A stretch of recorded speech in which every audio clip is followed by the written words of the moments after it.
Hey guys, what's going on? Welcome back to the workbench, and I got some projects to show you guys here, stuff that I've been working on lately.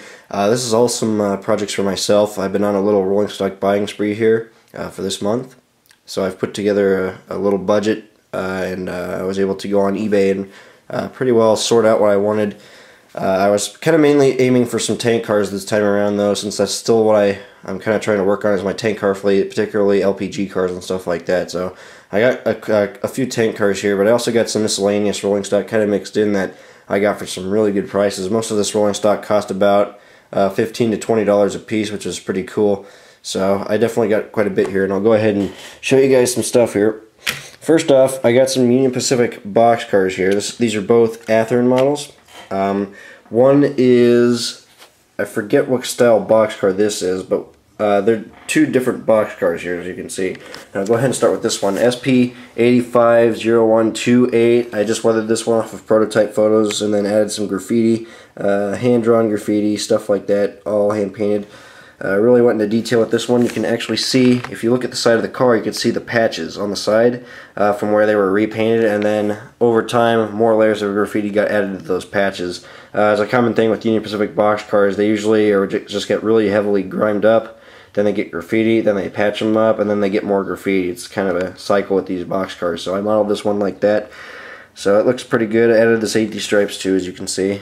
You can see all the grime and stuff streaking down from the roof. The roof in particular is very dirty, as you can see. So that's where I was trying to get all this grime. It's to try to kind of have all this grime streaking down from that roof. So you can see it looks pretty good. Here's the other side of this one, as you can see. I did some hand painted graffiti on this side too, but did that on some photos. I think that looks pretty good. You got a little more patching too. So another one of those modern box cars that'll be good to have on my mixed freight. Now this one here is 454277. You can see I did some more hand drawn graffiti on this one, some safety stripes, and you can see you got a lot of heavy corrosion around the doors and all that, so I think that looks pretty cool. Really nice car. The roof on this one came out pretty good too. You can see it's very grimy. I think that looks pretty cool. And then there's this side of the car too. As you can see, you got a good bit of graffiti. You can see most of it's kind of deteriorating. It's pretty weathered up. You can see some of it's been patched over for the new number, so I think that looks pretty cool. And then you got the safety stripes over all that. So that's a pretty cool car. I really like it. Those are the two Union Pacific box cars that I've been working on. Now some miscellaneous cars that I also got. I got this car at a hobby shop in North Carolina on my trip to go see the 611 on its Fire Up trips there at the Spencer, the North Carolina Transportation Museum. I'm sorry. So across the street from the museum there's actually a nice hobby shop you can go into called the Little Choo Choo Shop, and I got a couple pieces of rolling stock and a lot of detailing and hobby supplies from them. But this is one of the box cars I got from them, and this is CSXT 143652, and you can see I weathered this one. I added the safety stripes and some graffiti based on some photos. Went pretty light on this guy. You can see it's not too heavily weathered. You can see there's a little corrosion starting at the roof though. So that looks pretty good, pretty simple. You know, a lot of these CSX box cars, some of them are either simple, and some of them can be rust buckets, and others can be just completely covered in graffiti. So I like to have that variation, you can see. But this car came out pretty good. You can see I really like it. I think it looks pretty cool. So there's the CSX box car. Go ahead and set this aside. Another really cool car I got is this Railbox ABOX car. And with these are still relatively clean, but they are kind of grimy at this point. And some of these can be rust buckets and others can be pretty clean. I modeled one that was pretty clean, you can see. I added the primer patches for the safety stripes, added the safety stripes themselves, added a lot of the grime and the corrosion, excuse me. And you can see it's all kind of leading down from the roof, and especially around the door areas where that grime is really concentrated. You can see all the patchy rust on the side of the door here too. That looks pretty good. Now the roof on this car is probably my favorite. You can see that just came out awesome. You got the really grimed up panels, and then you can see they're all scraped up, revealing that fresh metal, bare metal underneath. You can see that looks really, really cool. Nice car. I have another one of these. I just don't know what to do with it. I'm either going to sell it or weather it and keep it. I don't know. But you can see that here's this side. It looks pretty nice though. Nothing too crazy on this one. Pretty clean graffiti too. Some of these are like this though, where they literally don't have any graffiti, and others are covered in graffiti. So I modeled one that didn't have that much graffiti, just so I could focus more over on a rust bucket like this one. So there's some box cars right there. These will all be joining my fleet here pretty soon. Run them around a little bit. Now some other cars that I got recently was this pair of Exactrail gondolas here. And these are some DJJ, or the David J. Joseph Company owned gondolas. And you can see with these, weathered them up pretty heavily.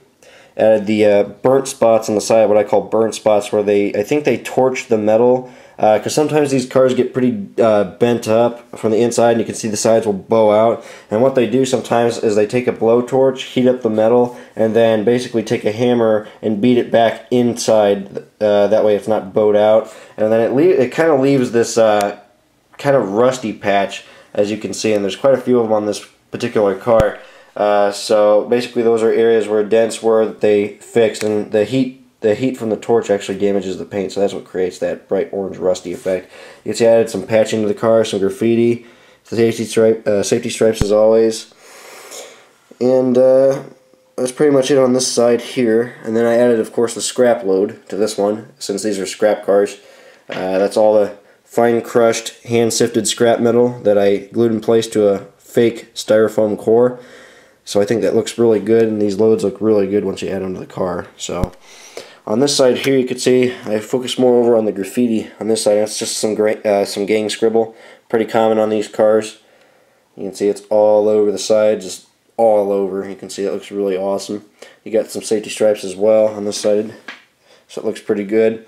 I like to snag up these Exactrail cars when I can, because they're pretty rare, and these road names here especially are pretty rare. These are from the first batch that they made.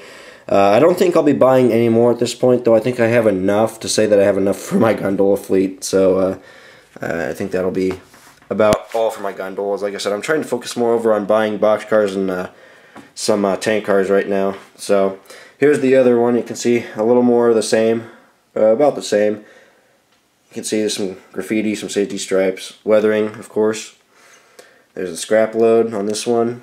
Then we turn to this side, you can see there's a little more graffiti. This side in particular came out really awesome. I really like it. I love these Exactrail cars because they have such a high level of detail. I really, really like them. And there's a little bit of styrofoam stuck to that one. Sorry about that. There we go. Really like these cars, though. I think they look awesome. So, and put that back. There we go. Alrighty. So there's the two that I just got. Now, I've had this one for a little while. This one's a little bit cleaner, but I pretty much finished the weathering on this one, and then did a little more graffiti and some stuff like that to it. But basically I finished this one when I finished these two cars. And I added the scrap load to this one. This is one I've already had and I've shown, but the thing that it still needed was the load. So I went ahead and added the scrap load to this one, just like I did with these two.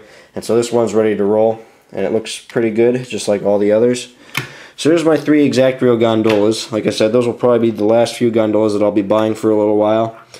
So I think those look pretty cool. Now I'm going to go ahead and move into some tank cars here, and we'll keep going.